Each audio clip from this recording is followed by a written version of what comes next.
Welcome to 99 TV. నేను ప్రియాంక. ఈ రోజుల్లో పెళ్లిళ్లంటే కొందరు కోట్లు ఖర్చు పెడుతుంటే ఇద్దరు యువ ఐఏఎస్ అధికారులు మాత్రం ఎంతో నిరాడంబరంగా పెళ్లి చేసుకొని అందరికీ ఆదర్శంగా నిలిచారు. విశాఖపట్నంలో సింపుల్ గా దండలు మార్చుకొని రిజిస్టర్ మ్యారేజ్ చేసుకున్నారు. వీరి వివాహం అందరి దృష్టిని ఆకర్షించింది, ఎందరికో ఆదర్శంగా నిలిచింది. వేర్వేరు రాష్ట్రాల్లో పనిచేస్తున్న వీరిద్దరిది పెద్దలు కుదిర్చిన వివాహం కావడం విశేషం. ప్రస్తుత సమాజంలో పెళ్లి అంటే ఎంతో ఆర్భాటం, మరెంతో హడావిడి ఉంటుంది. తమ స్టేటస్ ని తెలియచెప్పడానికే పెళ్లిని ఎంతో గొప్పగా నిర్వహించేవారు చాలా మంది ఉన్నారు. లక్షలకు లక్షలు అప్పు చేసి మరీ గ్రాండ్ గా పెళ్లిళ్లు చేసేవారికి కొదవే లేదు. పెద్దవారిని చూసి పేదవారు కూడా తమకు ఆర్థిక స్తోమత లేకపోయినా ఎంతో ఖర్చును నెత్తికెక్కించుకొని నానా అవస్థలు పడుతున్న పరిస్థితులు ఉన్నాయి. అయితే ఎంతో ఉన్నత చదువులు చదివి అవసరం అనుకుంటే చాలా మంది సెలబ్రిటీల మాదిరిగా తాము కూడా గొప్పగా చేసుకోవచ్చు. కానీ తాము చేసే పని సమాజానికి కూడా ఆదర్శంగా ఉండాలని భావించారో లేదంటే పెళ్లి అంటే అసలైన అర్థం తెలియచెప్పాలని అనుకున్నారో తెలియదు. కానీ ఇద్దరు ఉన్నతాధికారులు చాలా సింపుల్ గా ఒక గుడిలో దండలు మార్చుకొని చేసుకున్న పెళ్లి ఇప్పుడు అంతటా చర్చనీయాంశమవుతోంది.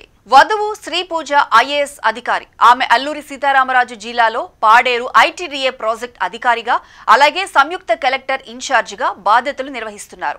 ఆమెకు సంబంధించిన కథ ఇంతవరకు సాధారణంగానే ఉంది.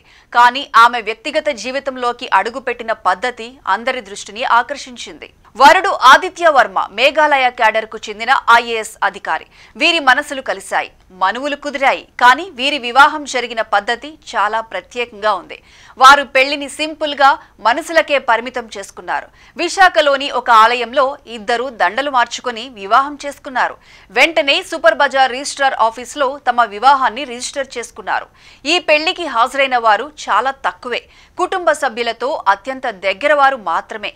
ఈ విధంగా వారు పెళ్లి అంటే మనసులకు మాత్రమే అని కొత్త జీవితంలో అడుగు పెట్టడం ఎలా ఉండాలో అన్నది సమాజానికి ఒక పాఠంలా చూపించారు.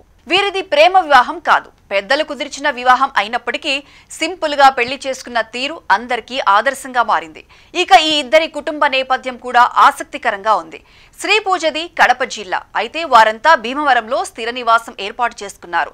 శ్రీపూజ బీటెక్ చేశారు. ఆ మీదట 2021లో ఐఏఎస్ పూర్తి చేసి అల్లూరి జిల్లాలో ఉద్యోగం సంపాదించారు.